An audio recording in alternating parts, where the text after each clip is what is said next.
right. Well, that got a little long, so we had to split it up. So this will be episode 2B, I guess.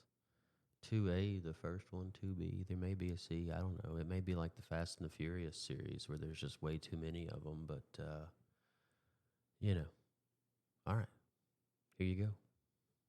Hand on the plow, keep your head down, keep pushing forward now. We're breaking ground, can't do it alone. Many are called, let's bring them all home. I just didn't have it.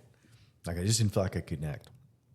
And so I dated, a couple of girls, and would try to be a good man, a good boyfriend, responsible, do the things I needed to do. And so, but struggling with drugs at that point, when I moved out with my dad's. When I was living with my dad, my structure was enough that I probably snuck a lot of alcohol on the weekends. Like during the week, I was lifting weights and playing sports and doing normal kid. And I worked at Brookshire's. And so drugs couldn't be a thing because they drug tested you. And so I just drank. And me and buddies just drank on the weekends and whenever we could get away with it. But we after I moved out, the drinking was pretty normal with the crew I was hanging out with. So we all drank frequently. But I had kind of this other deeper thing going on with my cousin where we were doing drugs together. And so that carried over into the relationship I had with Susie, because when Susie and I first started getting together, my current wife, together, I was still struggling with putting those things down and moving on. And so Susie got some of that initially, and had to deal with me trying to get away from drugs and using other drugs or alcohol to get off the drugs. You're just substituting one thing for another. And that was kind of the story of my problem, because I wasn't dealing with the root of the issue. And how old was that? 19 to 20. And so when I met Susie, I couldn't, so I'll just give you kind of the picture here. I couldn't buy beer yet. She had to buy the beer, right? Legally. So unless I went to the bootlegger, then I could buy beer. Yeah. But, 20 years old, and this man who's trying to hide all this brokenness, because we're really embarrassed about it. That's the last thing you want to tell somebody you really have kind of fallen head over heels with, right? All this broken story. I told her some stuff, but just kept it very surface. I didn't give her all of the stuff. And I didn't talk to her about all of the things. And that was, number one, looking back, that was very unfair of me. Very unfair. And for men today, I will tell you the best thing that you can do for yourself and for somebody who you are interested in, that you want to spend the rest of your life with, is just go ahead and get it all out to begin with and let them have the option of loving you. Give them the choice of knowing you. And if they love you anyways, it's their choice. But if you don't give them the whole truth, you're not letting them know the real you. And so you've tricked them into loving you. And I didn't recognize that that's what I was doing, that I was basically lying by omission, but not giving her the whole truth and giving her the option of saying, yeah, I want to love this mess of a human being, or no, you're too much of a mess. And I don't. I was too insecure to do that. I needed something, and I was willing, to lie to get it. You understand what I'm saying? I needed love. I needed genuine love, and I was willing to lie to get it. And she was an amazing woman, and still is an amazing woman. But her love for her kids was so powerful. It was just enthralling. I was amazed by it. Like the way she loved her kids and interacted with her kids, I was just floored. You hadn't seen it before. Oh my God, not to that level. Like I'd seen snippets of other people, but not intimately seen a mother love her kids the way that Susie loves her kids. There's a big difference in seeing it and experiencing it. Right. Same thing as listening but not hearing. And so, I was totally blown away by that. And she was beautiful and just way out of my league in so many areas. I'd do anything to keep her with me. Do you understand? Like, have you ever had that feeling? Yeah. I would do anything to keep you with me. And that's not love. That's selfishness. That's that is such a twisted view of loving somebody, because loving somebody means that you treat them and love them with all you are, but they still have the option to love you, right? So if we live and love like Christ calls us to live and love, then you follow that model, right? You follow that model, and I'll get into that a little bit later too. But I will tell you that the worst thing that you can do is give somebody dishonesty from the beginning about who you are and what your family is, and especially if you're interested in spending the rest of your life with them, give them all the dirt. Just say, what, I'm broken. This is who I am. It's what I'm struggling with. And you're not trying to run them off, but I do think you've got to share, things that you're struggling with. But I think that too creates your helpmate. Yeah. Because they cannot help if they don't know what's going on. Yeah. I think giving people enough grace to say that they might love me in spite of that. I was so scared of somebody not loving me the minute I gave you all the dirt, because that's just what I experienced.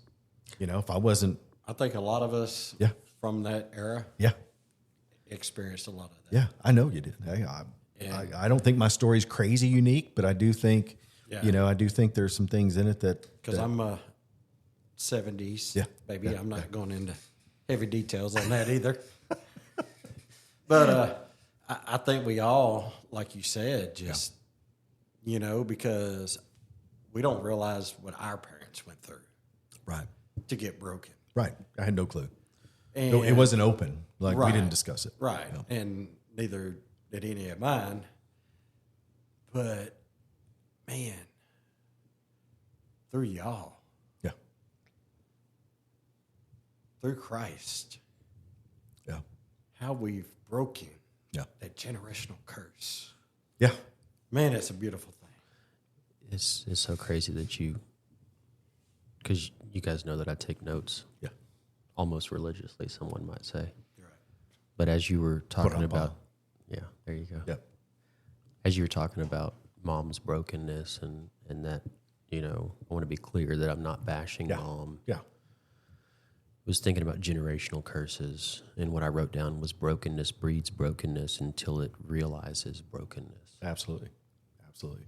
Like it's just that's that whole nature versus nurture conversation. Well, we talk about generational curses. I talked to my wife about this the other day, of like, we all have heard that, right? So, this son's paying the sins of the father, and the reality is we choose to carry that burden. When we don't deal with it, we don't accept it. That's the thing, right?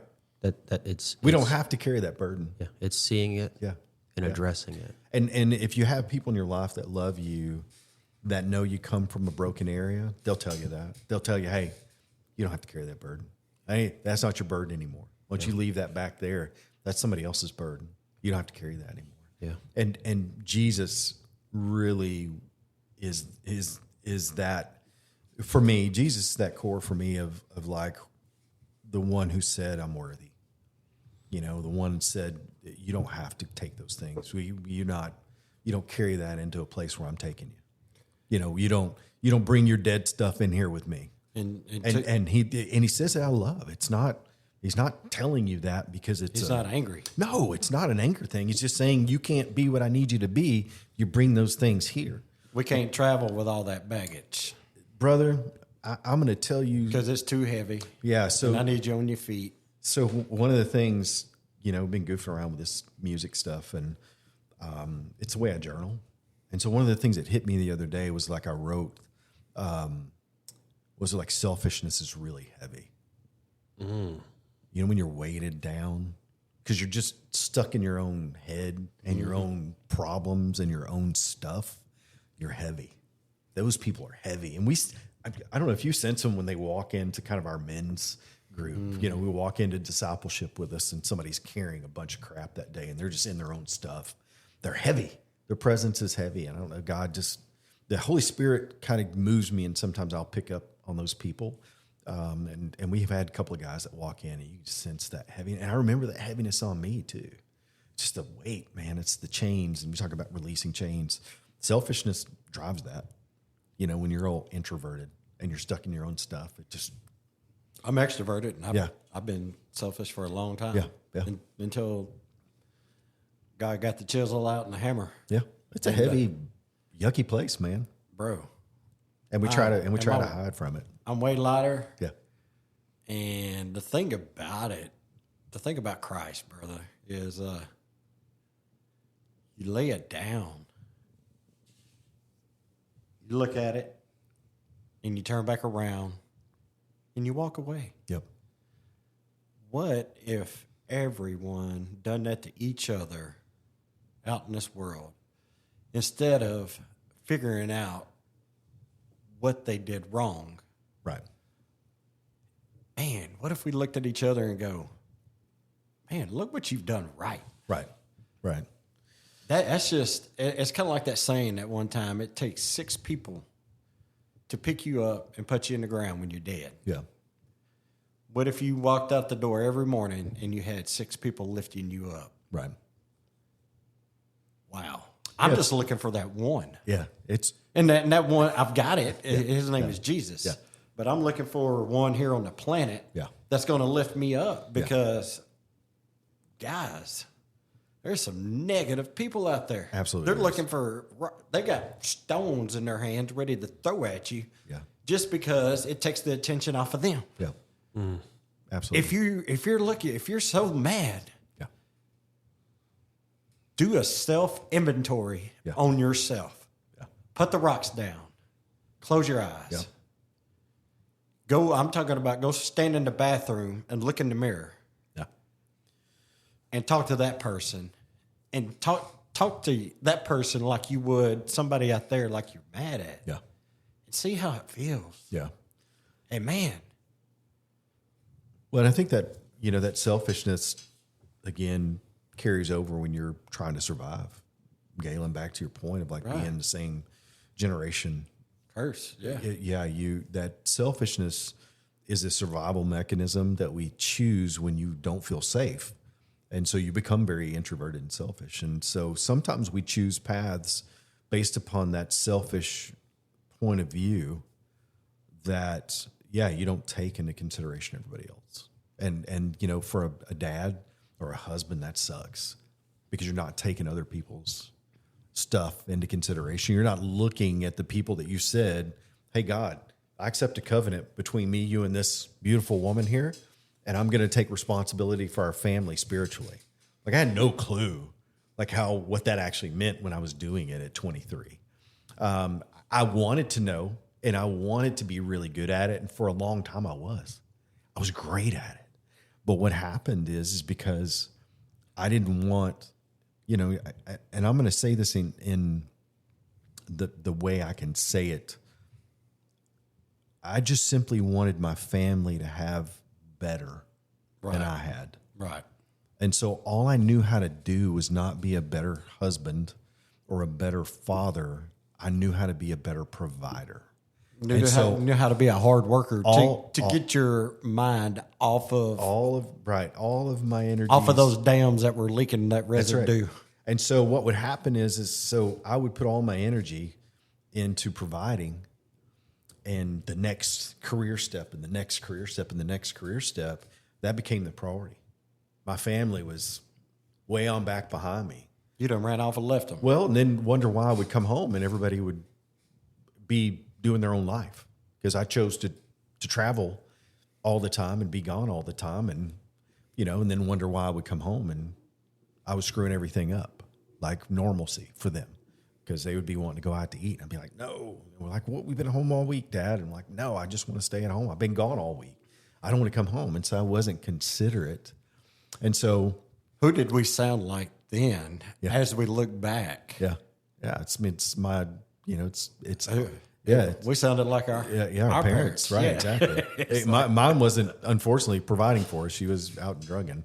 Well, I'm just saying, but it was the same principle, Right. But she was meeting her need above taking care of the people that she had committed to taking. she care was of. broken and you were Yeah. broken. Yeah, I was absolutely. broken. doing Taylor the was same broken. stuff. Same stuff. You know, Mike, you didn't. One of the things that I'm hearing you say, and I don't know if you've realized this or not, but you didn't have a good example of what a father or a mother, for that matter, was, and so successful in your mind at being a good father, being a good mother, Providing. was making sure that they were better off. Yeah. So so physically. we grew up. Not my dad's, my mom's.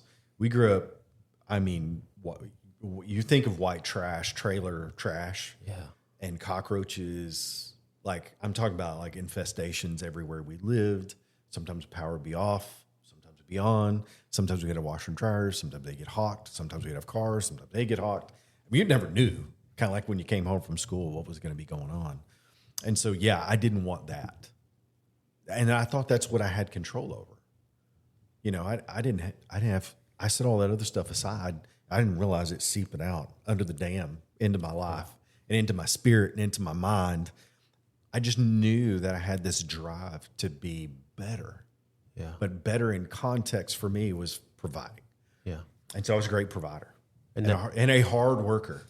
I mean, there are times I was working 3 jobs for Christmas, my full-time job and 2 part-time jobs to provide Christmas for the family, because I was so driven to make sure that my kids and my family had things, didn't realize and they needed me, not things. And they needed me to be in a place where I could love them. But those jobs took the focus off of the hurt that you had. It was a distraction, and every win that I had was one more notch on my belt. And then when I wasn't working, I was drinking. Right. And so the minute I hit the door, you know, a Thursday evening, Another vice. I basically started having drinks at night every night until, you know, through the whole weekend, and then back out on the road again. There's old pool hall Mike. Yeah, basically. Yeah, exactly. No, seriously. I mean, it's, you know, I wasn't drinking it Oh, the at 5 or 6 years Presbyterian old. pool hall Mike. Yeah, but it was the... They do say those Presbyterians like to party, so you know, maybe that's where it came from. I didn't see that side of them. But yeah, I think that because I was so driven in that aspect, I wasn't willing to deal with all the other stuff. It was an easy way not to deal with everything else. Yeah. And so it just wasn't escapism with the alcohol. The work was the escapism. Yeah. Because now I'm somebody. Absolutely. Now I'm Captain Swagger. I got a career. I'm the youngest, you know, RVP in the history of the company. I'm the youngest, you know, SVP in the history of the company. I'm the youngest, you know, national leader that's ever been in this company. And I'm just I'm eating my own cheese. You know, I'm buying into I'm singing my own song, man. I'm smelling my own smell. You still a rat though. Yeah, I'm a turd. You know, I'm a turd. That's what my smell was, really. Is like, but I was in that place that was the winning. And when my children, my family had stuff, that was winning. And don't get me wrong, I went to sports games. I coached soccer. I went to the football games. I went to all the band stuff. I wasn't like an absent father in physical presence, but I was absent spiritually, and I was absent emotionally, because he only had one emotion all growing up. Guess what that was? Anger. It was the only emotion I had. Residue. It was either I'm going to be calm or angry. There was no In between. you know, and I didn't have joy. Didn't know how to love. No, absolutely not. I thought I knew how to love. Love was a great concept to me, but I'd never experienced like love in a way that was meaningful. So I didn't know how to give it. Let me ask you this. So when you got married, did you know what covenant meant? Absolutely not. Not. So even though we went through the teaching and training, a beautiful human being, Pastor James Dill in Tyler, Texas. He was probably one of the most spiritually led human beings I've ever. He was like David Nelson, just this level of just amazing. And my wife and I dearly loved him. I was at Rose Heights Church, and he married us. I always think back in those moments. You know, what would Pastor Dill have said, the guy who married us, about what I was doing at those times? When I look back now, he loved us. You know, he loved us, and he wanted good for Susie and I. And man, you look back, and I still get upset about it because, you know, I let so many people down, and I don't carry that every day. But boy, if I talk about it, it is one of those things that I look back and I loved these people. I just didn't know how. Like, you know, and if I'd have given those people who loved me, you know, love back in a way that was meaningful. And so it'd been like Deal. Sam Fisher was another one. Loved him dearly, and his wife Yvette, who are New Covenant pastors. And the reason I ask you that question, Yeah. because I didn't know what it meant either. Yeah. So us being able to talk about these things and being real, how many guys out there know what covenant means? Really, biblically. Because I didn't for years. They're like, hey, I'm just like, yeah, I'm ready to get married so I can have me a woman, you know? And I love her. And there's, you know, you grow together and you do things together, but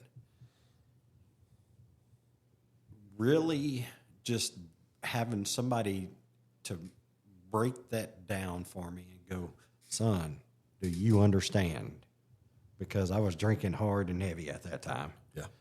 Like you said, Yeah. I was a yes man because I didn't want my crap to come out and hit the floor. Yep. Because what she had left, I don't know. But I'm like, Mike, Yeah. she loved me, and by God, I was going to do whatever it took to keep her. And I ran her through the ringer. Yep. I flushed her like a fat turd down the toilet and took her through the sewer line full of shit. Sorry. Yeah. And so if you don't know what it means, please ask a question before you get married. Guys, I'm talking to you. Yeah, I am, you know, I'm definitely going to get into what covenant means to me. Right. Now I have a totally different view of marriage and covenant now, but you know, I get upset about, you know, thinking about the moments where people did genuinely love me, and I couldn't even see it. I couldn't even receive it. And so there was no way I was receiving God's love. I didn't even have a concept of that. And so you've heard me say it.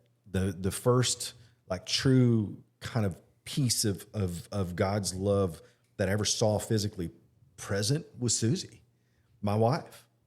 My first experience of anything remotely even close to how God loves us was with my wife. And I tell her that, and she gives me the feedback of like, well, you know, yeah, God would have gotten you anyways. God would have gotten you. He's using you. He would have gotten you. But like, she doesn't give herself the credit of like, without her, I wouldn't have a relationship with God because I wouldn't even know what love is. And you go back to that moment of like realizing as a grown man, like, I don't remember my mom hugging me and kissing me and ever saying that. Like, I don't remember that. And maybe she did, but it wasn't a normal part of life. It wasn't something that I saw, and I don't remember my dad ever doing it. And my dad passed away, just a few months ago. Yeah. And you know, so I think about that too now and I never had an opportunity to go back to either one of them. You know, my dad and I were fractured, period. And he was in a place he wouldn't receive anything from me. And then my mom, of course, passed away before I got to this place. And my grandmother passed away in 2001, the one basically raised me. And I remember my mom coming to see her before we ended up pulling her off the life support, and she was in chains from jail, Smith County Jail. She was in an orange jumpsuit and shackles. The guards walked her in to say goodbye to her mom. And, you know, I don't think, you know, each of those moments that I'm kind of recalling, I don't think at the time I saw how profound like that is. Like, wow, what kind of junk? What kind of mess did my mom get into when she was young? What happened to her for her to be there? What happened to her? And I at the time I was just angry at her when I saw that. Like, how? What kind of? It's totally disrespectful. And I'm putting it at a very surface level, but like my heart now is just like, what kind of brokenness did she go through to get there? That's her life. You went through a bunch. Yeah. What did she go through? Right. I have no clue. I have no clue. That's where we're so easy to judge people. Right. And instead of loving on them. Yeah. Because we can look at somebody and go, well, they're not worthy because they ain't got money. They ain't got a certain thing. They ain't got these clothes. They ain't got this car. Yeah. When's the last time that person's had a hug from somebody? You don't know. When's the last time somebody's prayed over them? Yeah. When's the last time somebody said, how's your day? Right. Man, just, brother. Yeah. Yeah. This world is turned upside down. Well, Nick, you know, it's not just the world. It's that we are perpetuating brokenness, and we're not willing to change that because it's a place of comfort. Well, the thing I see is that it's more accepting nowadays. Sorry, clarity, please. It's people are accepting of others' brokenness. Well, no, I'm saying like the way people talk to each other.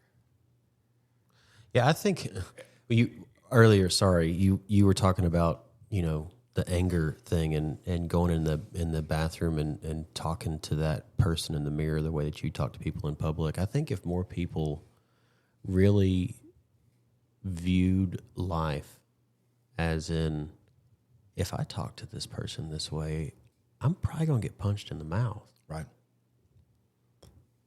It changes the way that folks speak to each other. That's the accountability piece that's missing. It is. Yeah, absolutely. So what Mike is saying, just in case anybody's curious, is more people need to get punched in the mouth. Yeah, I think it would be. I think, you know, I think there are definitely instances where that needs to happen, but I also think that more people need to be hugged, Right. and prayed over, you know, too. I think there's a balance of both, right?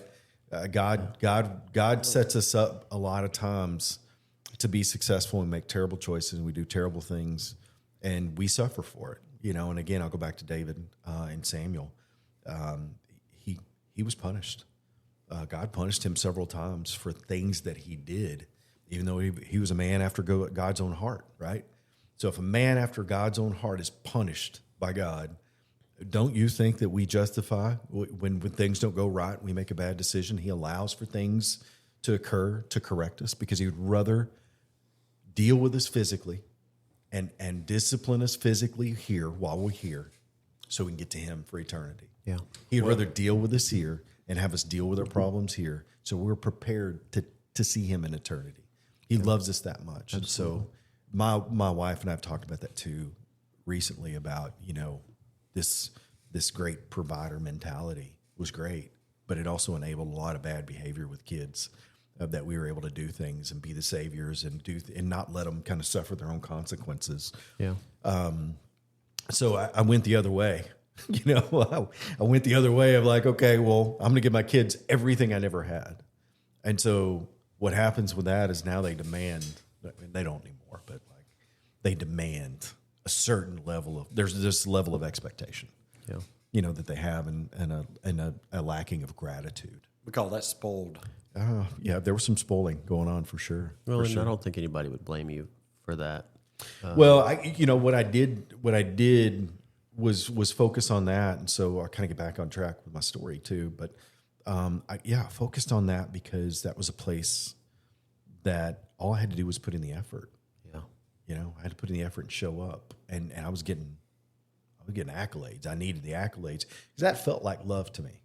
yeah, You understand that? Like, yeah, absolutely. people get it all gets discombobulated in your head when you're broken, and so love can take the place of many things. Like it's attention, it's promotions, it's it's the chats, or it's like whatever you're getting the games, the video games for some of the kids. That's how they receive recognition because they're great video game players, or sports, or weightlifting, or just go on and on and on. Yeah. It's all the things that can take the place of you dealing with you. Absolutely. And it's all the things that we chase that we put in place of God. Yeah. God has a place, and we all have this God-shaped hole that we try to fill with barbells and whiskey bottles and what, drugs and all the stuff that we try to fill. And I think that was a big part of everything I was chasing was that. Yeah. Yeah, it was that. It was a God-shaped hole. I just couldn't see it at the time. And again, even though my wife had shown me, it wasn't until later I recognized how powerful she loved me. Like, I knew she loved me, but I didn't know what that meant. Yeah. It wasn't until later. Well, just most of the early stuff I didn't know. Yeah. Like, I knew that it was rough growing up, and I had an idea that you didn't know how to love yourself because no one had ever showed you what love really looked like. No, absolutely And not. so your shortcomings that you've shared, that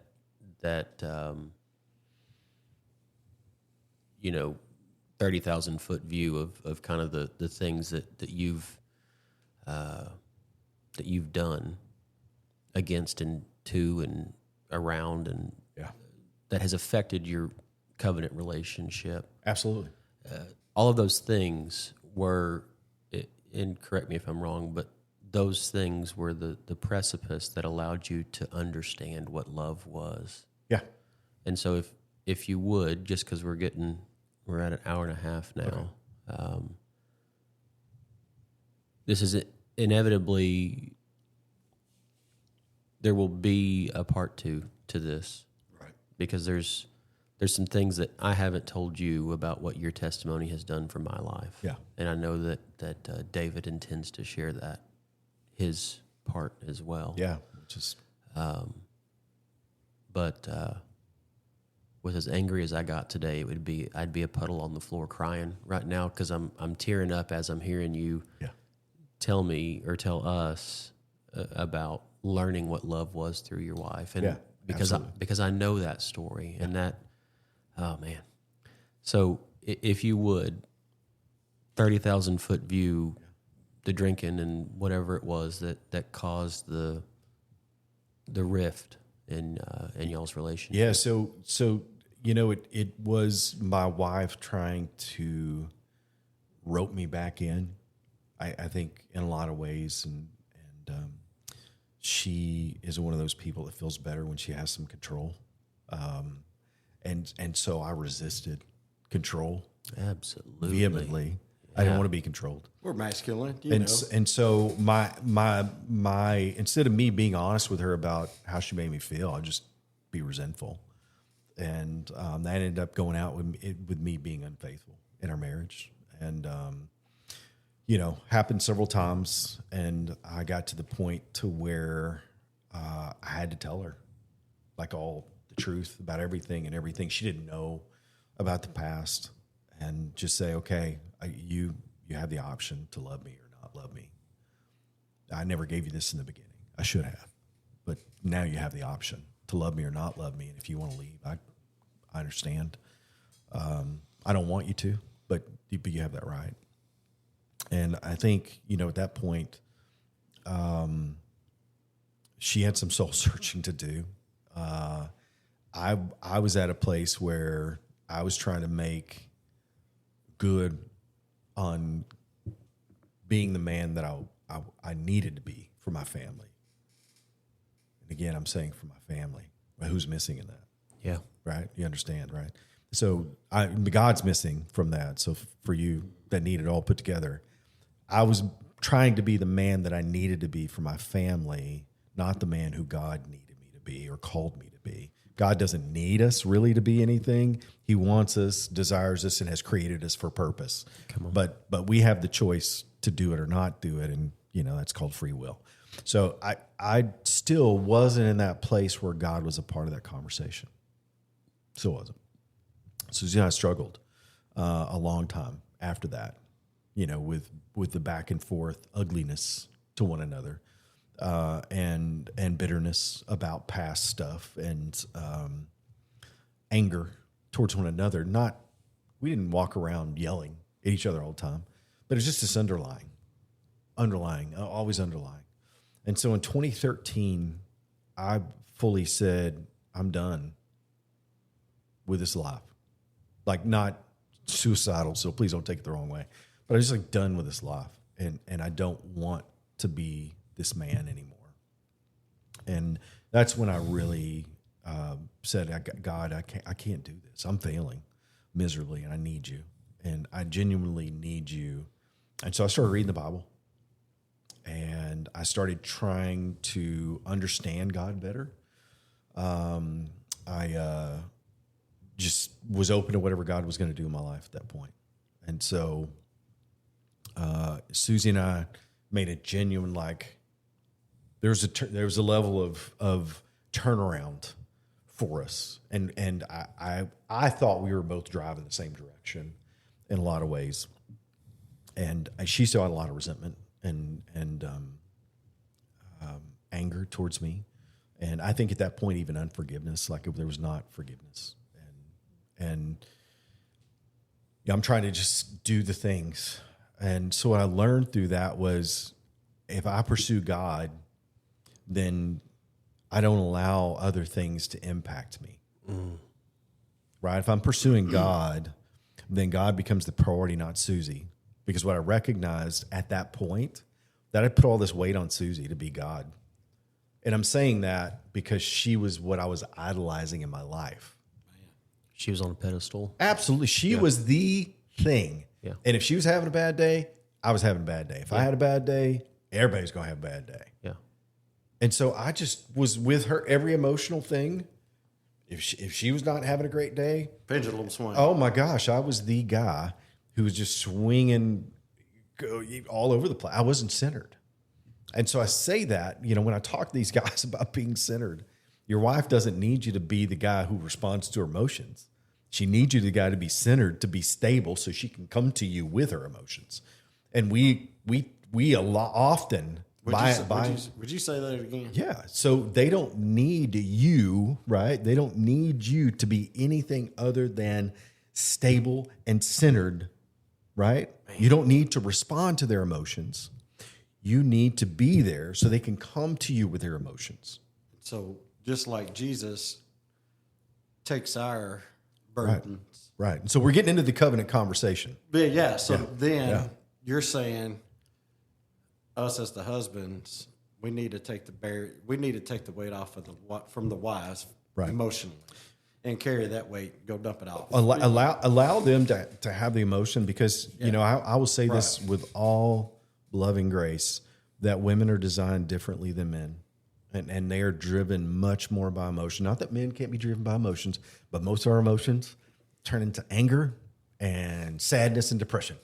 Like, we don't have the emotional. I don't have the emotional complexity is the word you're looking for. Yeah, exactly. Complexity. I'm not near as complex. I'm very simple. Yeah. I'm either happy, I'm sad, or I'm right.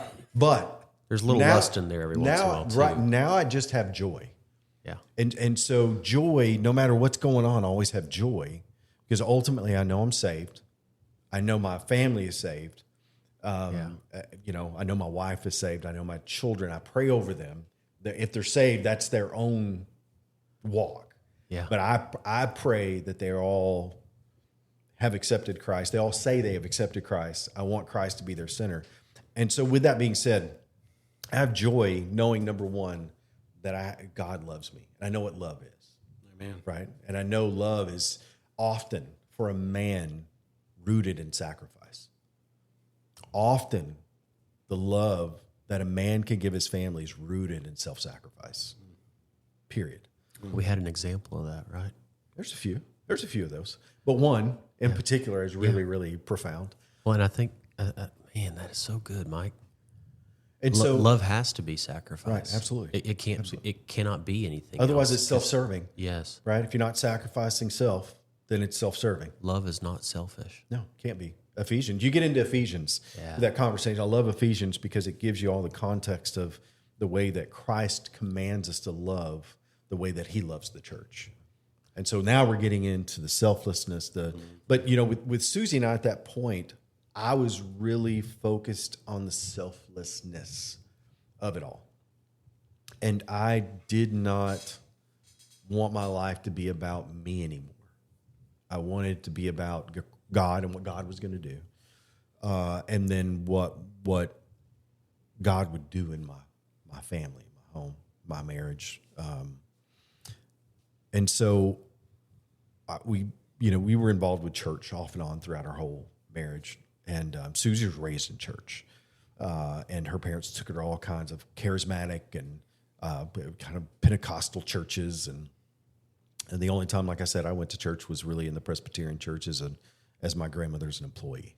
And so she was rooted in faith and probably had a greater understanding of God from a faith context, from a faith perspective. And so we at that point, I'm pursuing God. Susie's feels with me. And what I recognized was as she told me later on that she really was only there because of our family. Like it wasn't Out of love. She loved me, don't get me wrong. But it really was. I mean, otherwise, if we didn't have kids, there may have been a different outcome to this. And she was honest about that, and I appreciate her honesty with it. And so all of a sudden, we're at a place where we've been chasing God for. I've been chasing God. I'm sure she was chasing God in her own way. But I've been chasing God and just trying to figure out whatever God wanted from me and doing all these things, start my own business. I really felt like that was God called me to do that. And so I did it. And it went great. It was going to be this thing. And then all of a sudden the bottom fell out and it was like it failed. And so I was just like, I had to walk in grace through that. Like God showed me, okay, if you pursue everything that I call you to pursue, it may not always turn out the way you think, but it's going to turn out the way I planned. Because a lot of times we make assumptions about God's plans for us, right? I still have to be careful to this day. And so my son, my youngest, he gets so mad. We had land and property too in Linden, and we were working out there, and he would get so mad. He'd have to go out there and like cut trees down and pull T-posts, and it was terrible. He hated it. He hated physical labor. And he got so mad at us when we sold our land to start the business.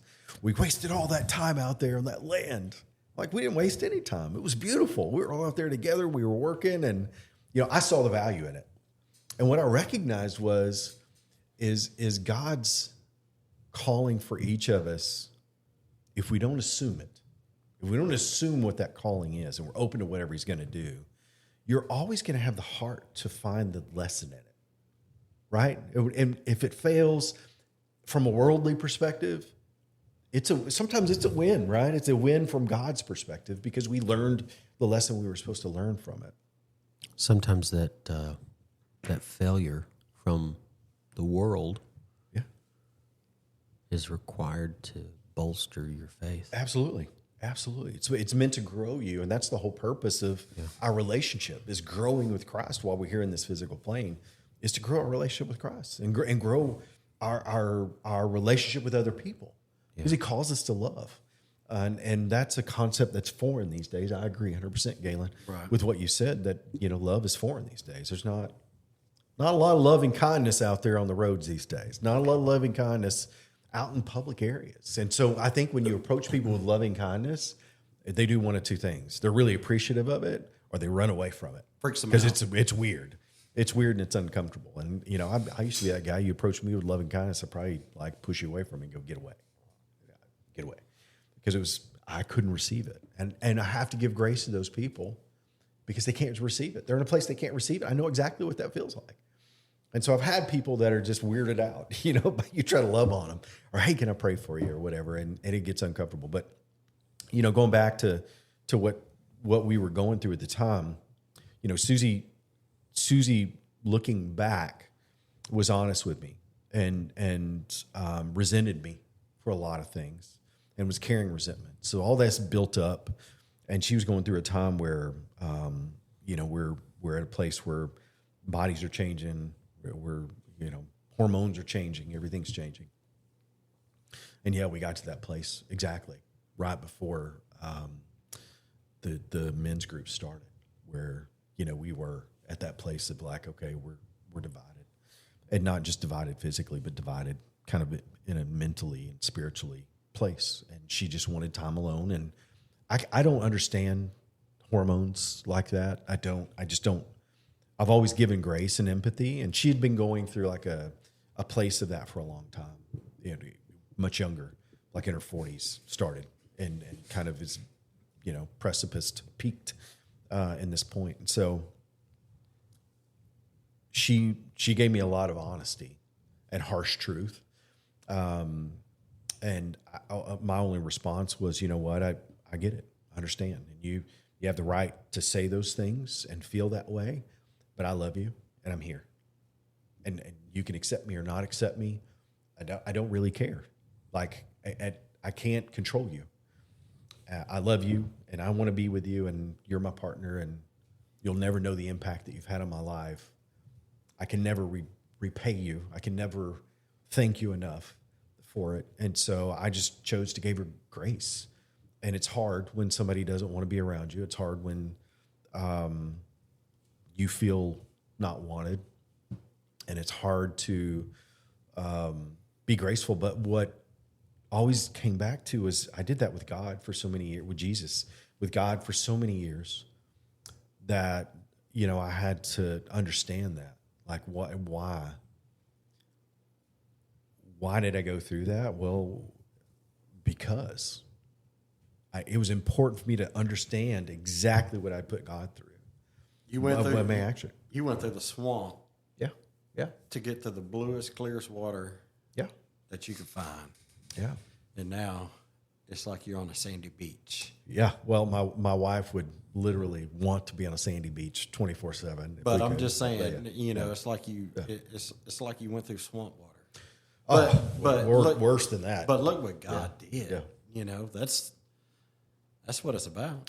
Yeah, Testimony. But you know, with that being said, I will say that it's probably odd for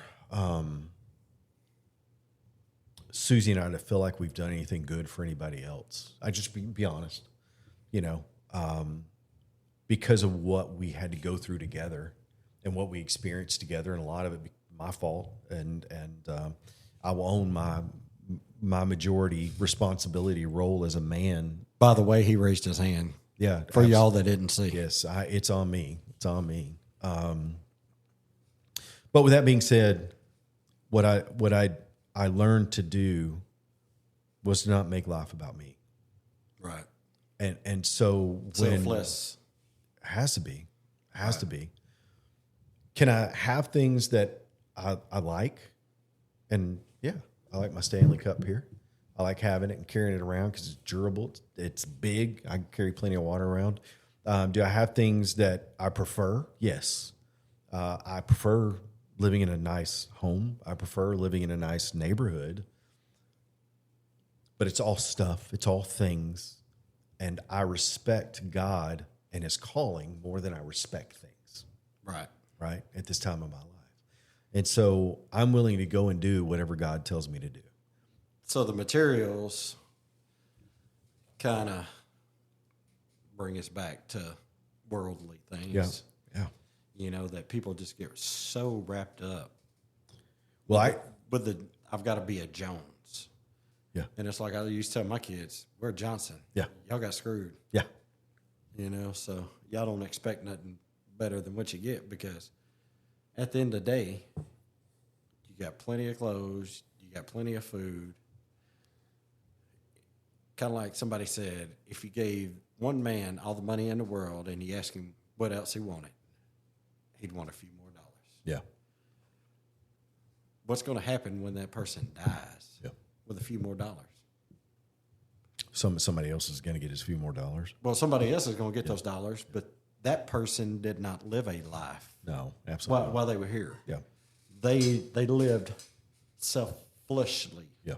instead of selflessly. Yeah. That's where you're categorized. That's where you're separating yourself once you got with Christ. Yeah. You became selflessly, and you started serving other people like Christ did the church. Yeah. And it wasn't overnight. It wasn't because I had to learn it. Well, no, it wasn't over to me. Even though I had a change of heart, I had to learn it. And so for relevant to our covenant and the way that Christ loves us, I think it's important to understand that, God sacrificed himself for us. God stands often idly by waiting on us to come back to him. Yeah. And he doesn't force us. He sometimes will allow for us to experience pressure and pain. He will allow for us to screw things up because he loves us, but he doesn't over correct us. He doesn't overbearingly, crush us under his thumb. He doesn't do those things because he loves us. And he knows ultimately that if you pursue him with your heart, that, That's where a lot of people miss the mark. right. Because why did God do this? Why did God do that? Yeah. Well, have you been looking for him? Yeah. Or have you been talking to him? Have you been reading with him? Yeah. Have you been communicating with him? Yeah. And so dealing with that. Do you have that relationship built with him? Yeah. Because so many go, well, I went to church. Yeah. We went to church a long time too. Yeah, It did change things for us. But the thing about it, if you don't have that, if you don't build that relationship and that rapport with God, Yeah. you just go back to an idol, like Taylor said. Yeah. That's all you got. Well, because then you're going back to materials. Yeah. Well, you're feeling, a spiritual place that God has within us with physical things. And that even, it could be even your wife, it could be your kids even. And doesn't mean that you can't love them mightily like God has called us to do, but you can't put them above God. Yeah. Because you are going to fail them. Because number one, you're not serving God's purpose for your life. You're serving their purpose for your life. And there comes a place where you will recognize as a man, you can't do enough.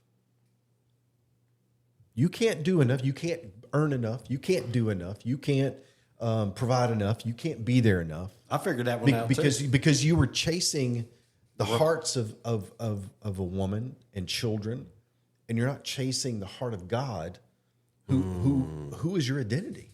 Yes, sir. Who's we were created to serve and be under. You're not meant to be under your wife. You're not meant to be under your kids. And I love my wife and kids. Again, I pray over them every night. I love them mightily.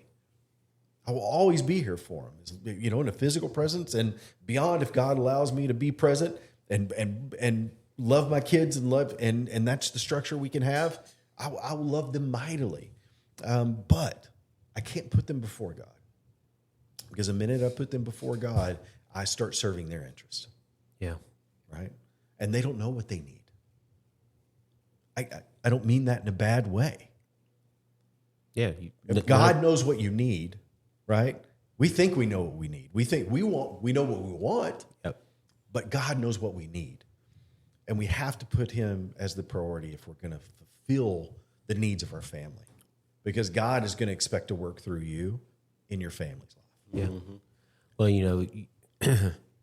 yeah, I was looking at my phone because I didn't bring my paper Bible with me. I've got mine too. So, Matthew chapter 6, 19 through 21. Yeah.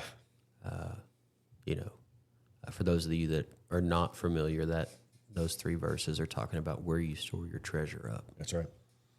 Somebody's like, what, Mike? One of the first things that Mike says that he enjoys is a dadgum cup. Yeah. Mike's weird about his cup. Yeah. It was probably a gift or something, I'm guessing. But My wife bought it for me. there you go. Yeah. And so we can value things. Yeah. But it's not our treasure. Yeah. And that's what Mike is saying here is he values his wife. I appreciate the blessings. Yeah. Because they're all blessings from God at the end of the day. Yeah. But I can't prioritize the blessings over the Creator, right? Yeah. The blessee, right? You can't appreciate the gift more than the giver. Yeah. And that's something that I think in context that we do often. Oh, yeah. Because physical is so easy to get wrapped It's up easy. in. And that's where Satan grabs men. It's where he honestly grabbed me in a lot of ways too. Number one, I allowed him in. Yeah. I did things that allowed him in. I listened to music that allowed him in. I lived a life that allowed him in. I removed myself from reality through alcohol and allowed him in. And when you allow that to settle into your life, it's like the dams that you think you've patched up and you've hidden and you've walled off.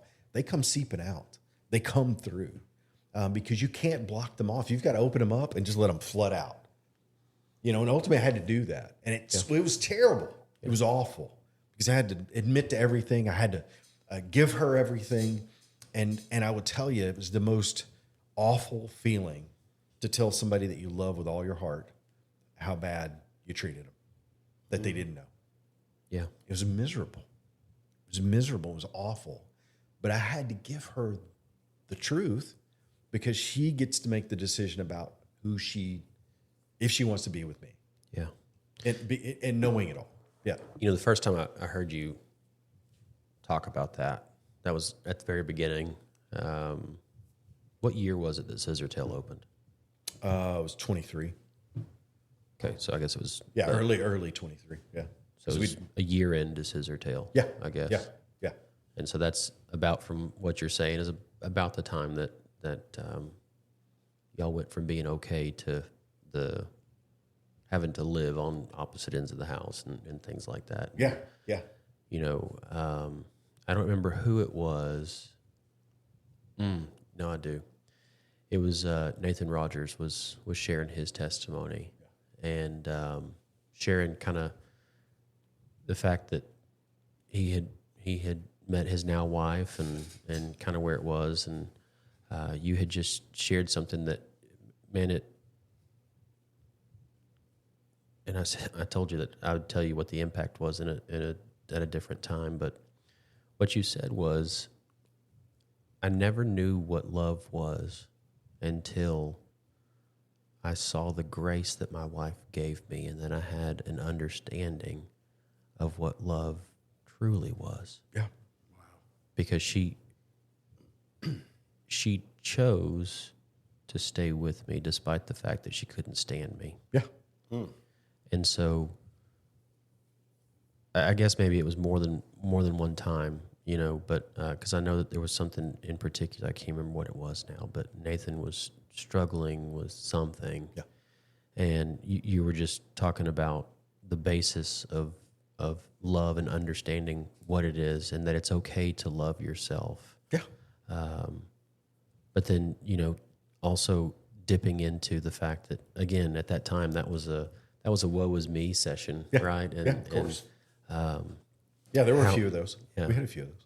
And how there would be times that Susie was working through something, Yeah. and because you understood what grace looked like, Yeah. you were able to be in a better place, that whenever she was in that moment, you were able to be that steady, Absolutely. that foundation, instead of getting on that pendulum with her and swinging back and forth and further exacerbating the problem. That's exactly right. And it takes a lot of, I'm going to say, emotional maturity to be able to do that, but more importantly, spiritual maturity, knowing that because we touched on covenant, right? And so that's what the calling is in the covenant relationship, is for the man to be that foundation, just as Jesus is our foundation. If he is the way, the truth, and the life, and he is the narrow way, then the only way that a marriage works and is successful is if he is first, Absolutely. and that we are the vessel, Right. from which everything in our home comes. Yeah. And that joy that you mentioned earlier that you have, one of my mornings I guess about a week or two ago, peace has been something that has been the topic of my studies a lot here recently. And I just asked for guidance. And as I'm writing, all of a sudden it's almost like vomit. I don't know if anybody's ever done that, but they get done writing something, just like when the Holy Spirit speaks in your It place. hits you, it just floods out. You guys have gotten that from me sometimes early. I've sent a big, a big long word. Because God was just going through me. It was just coming through me fast. And I was just typing the entire time. Yeah. Yeah. Oh, it's happened. I understand it completely. Yeah. And he said, I said, Lord, how do I find peace? Yeah.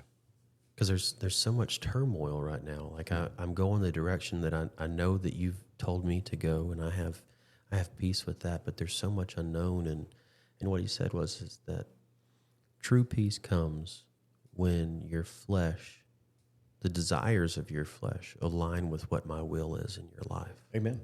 Yeah, absolutely. No more seeking joy, no more seeking happiness, no more seeking things of the world to fill that Jesus-shaped hole. Yep. Just seek me and understand that you don't need to understand where you are or why you're there, but you have a blueprint for how you need to live your life, how you need to treat others.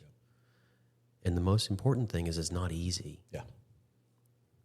And No. It's a difficult change, because we are by nature selfish. Yeah. I don't care who you are. I mean, you can say you're the most giving human being ever, but by nature, we're selfish. Yeah. And so one of the things that took in order to love her that way was I had to reframe her from being my wife. Now she's the daughter of the Most High. There you go. She's the King's daughter of the Most High, the one that I say that I worship. Yeah. And so when I look at her in that perspective, that changes everything. Because she's no longer just my wife, just my covenant partner. She's daughter of the Most High. So what am I obligated to do for daughter of the Most High? What would I be willing not to do for the Most High? It all reflects. And so chasing God changes your perspective. Chasing God changes your heart. You put that external work that you were doing outside the house, and you brought it all to the inside of the house. And when I said I'm no longer focusing on the world like that anymore. Right. God's still taking care of me. Like I'm still blessed. Yeah. And I've been scared. Like I've had moments of I'm not a fear worshiper by any means. I'm not one of those anxiety-ridden people at all.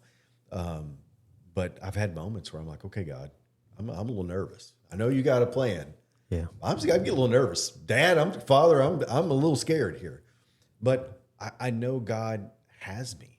And no matter what it looks like, it may not be a win in the world's eyes, but it is purpose built for me because God said, this is your plan.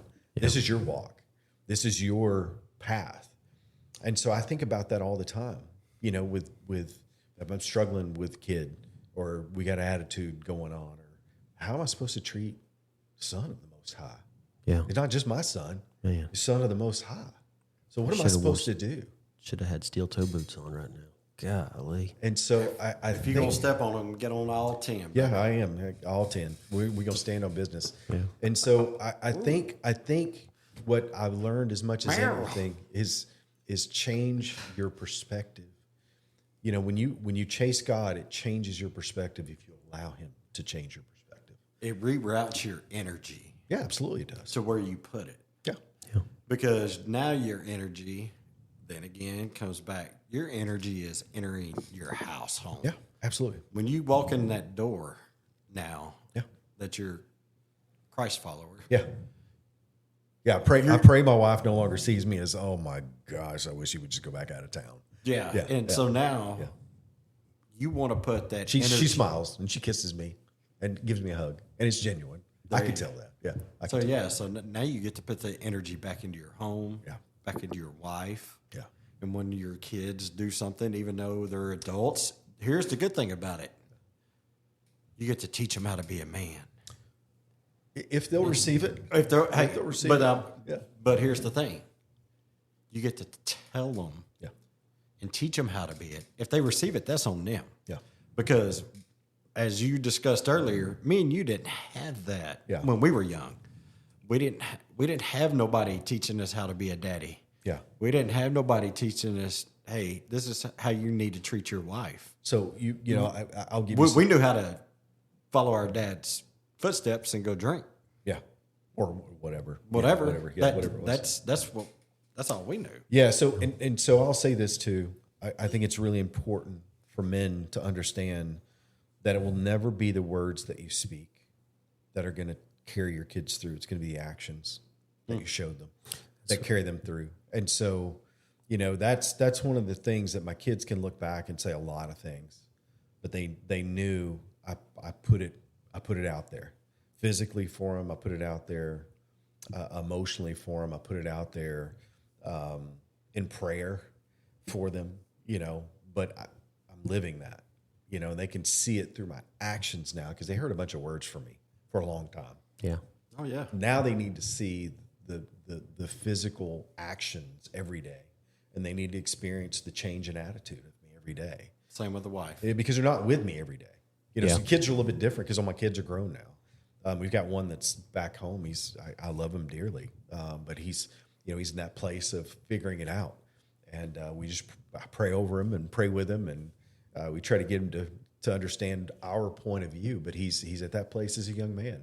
He's ready to figure out his own path, and so, you know, I've learned I just can set an example for him. Is all I can do by my actions, and set an example for him by the way that I love Christ, and the way that I pray for my family. And he sees me pray with mom. He comes and prays with us. Sometimes, not all the time, but he'll come and pray with us.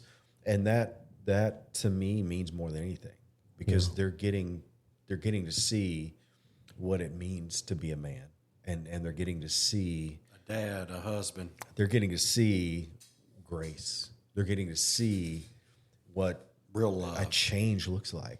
Right. They know that they're not stuck in a place. They know that change is real because they've seen it. And that's the stuff that I think, you know, I want to be my story to my family is that The legacy. the legacy needs to be to me, you know, with me chasing Christ, the legacy needs to be is that if we pursue Christ with our whole hearts, no matter what the outcome is, it is all for good. It is all for good. And that is a choice, Taylor. That's a choice. Gaylon, that's a choice to have the perspective to see it that way, right? And so when you talk about Romans 8:28, yeah, that's your heart. It's the way you look at it. It doesn't mean that everything is good, and it doesn't mean that he didn't say that. He said for the good. Man. He didn't say good. Everything that I'm going to do is good. He said for the good, and sometimes for the good is growth. Growth comes through pain. That'll preach right there. And so I always look at that and go, okay, well, you know, why? And I always go back to God. Why did I experience this? What was God? This God's plan for me because it was going to build me for this. It was going to prepare me for this. And then next it was this. And why did Susie go through what she went through before she was with me and then after me? Because it was meant for this. And this is what it meant to do. And this is how it went. And this is how it goes. Doesn't mean that the action was good. It means ultimately if we choose it and the way that we look at things all dictates whether it is good. The outcome. Yeah, exactly. Yeah. The Exactly. outcome will always be good. Yes. Yeah. If you're following God and you put the right perspective on it, the outcome will always be good. Doesn't mean the action was good. Doesn't mean the experience was good. Yeah. But it does mean that the outcome will be good. And it will be God's purpose and his plan. And if we see it for that, it is always good. It is always good. We just don't always understand it. And that's, I think I'm always growing in that. I'm always growing in that. Yeah. There's plenty of scripture that backs that up. And Yeah, you've got a ton of scripture throughout that talk about it. New Testament specifically, I will say, anytime we start getting into the Gospels, my favorite's James, because he's just like this brutal dude, and not brutal mean, but like he just is factual. And I will come across often that way when I'm telling somebody something, and if I've got a word to share, sometimes I do associate with James in that aspect. Well, that's your image of you, but that's not the way that it comes across. Yeah. And perception is people's reality, and that's another one of my one-liners. And so I've said that for years. Yeah. Perception's reality. Yeah. And so we thought this was going to be a two-parter, but at 2 hours and 10 minutes, this will end up being 3 or 4 parts. But as we get ready to close out with Mike Gentry and the wisdom that he's had to offer to us with his testimony, and understanding that where he came from did not mean that he had to be where he came from, that he could identify as something else because he was worthy, and that he understood what love was because God first loved so that he could be put in a situation. Yep. And, we came full circle, and we touched on that Romans 8:28, and understanding that everything that you went through in life is what got you where you are right here today. Absolutely. And so as we close, I would just ask if there's someone that's made it this far listening, and identifies with your story, coming, same background, because I there's got to be somebody out there that identifies with that to some degree. Oh, absolutely. Absolutely there are. Other than the obvious of you got to give it all to God. Right. Is there one piece of advice that you would give in that situation to someone that has been where you've been and is in that moment of despair or Yeah, I mean, I number one, I'm gonna tell you, for that individual or individuals, you're worthy. I don't care what anybody says about you or the way they treated you or the way they mistreated you. You're worthy. God loves you. Jesus it made the ultimate sacrifice for you. You. Let me repeat that. You. He made the sacrifice for you because he said you're worthy. No matter what anybody else says, you're worthy. And God finds you precious and valuable, and you are loved. And I will encourage you, don't be defined by what you've experienced unless it's going to be a testimony. Don't be defined by your past unless it's going to be a testimony for your future.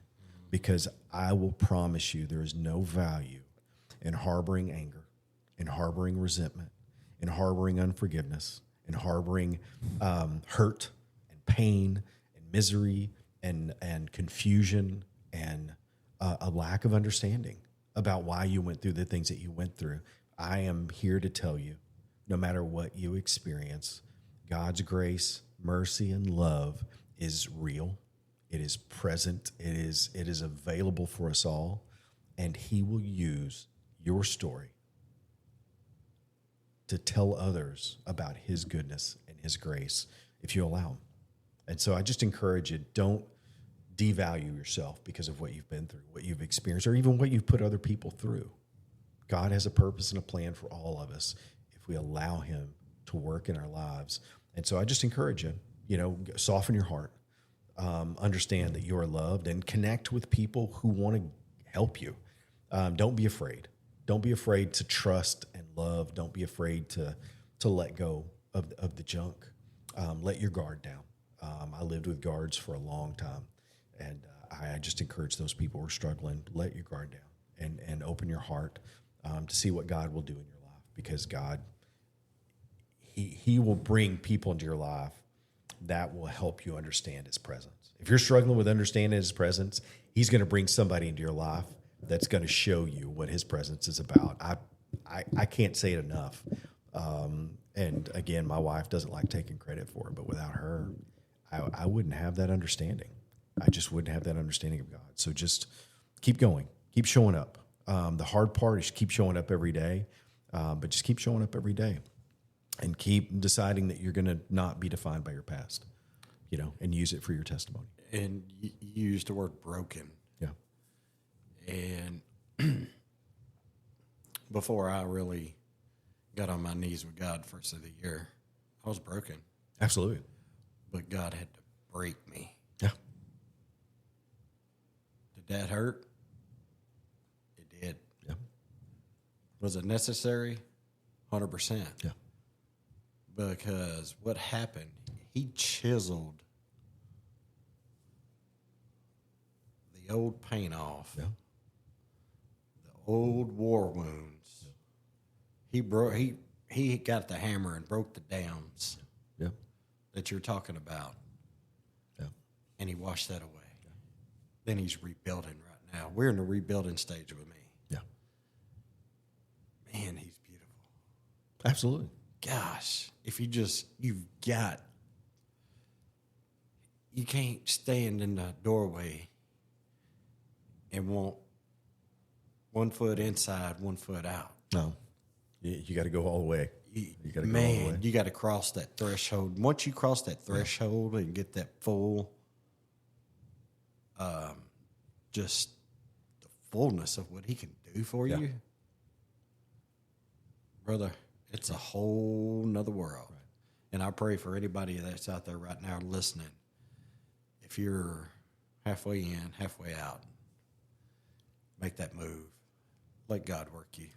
Yeah, Jesus, is pretty clear about being lukewarm, and a lot of us have lived that lukewarm lifestyle. He's pretty clear about, about not wanting you to be lukewarm.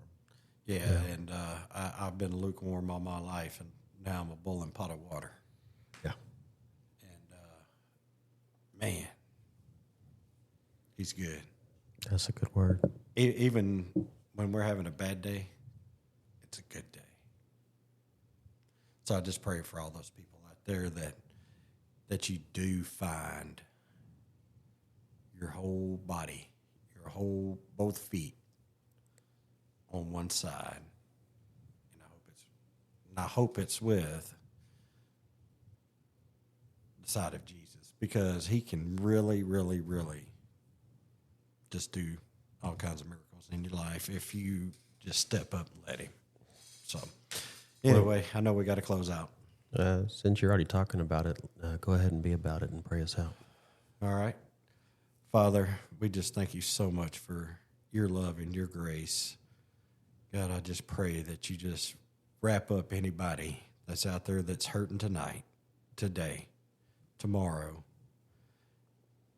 I just pray that You just wrap them, grab them with Your arms. Just grab them, give them love. Show them what it means to have grace in their life for once. Because, God, that grace right there, if we could show it here, if You could show us from up there, why can't we do it here? If we could do it here, then us as children of Christ, showing Your love out there in the world is what we need to be doing, discipleship.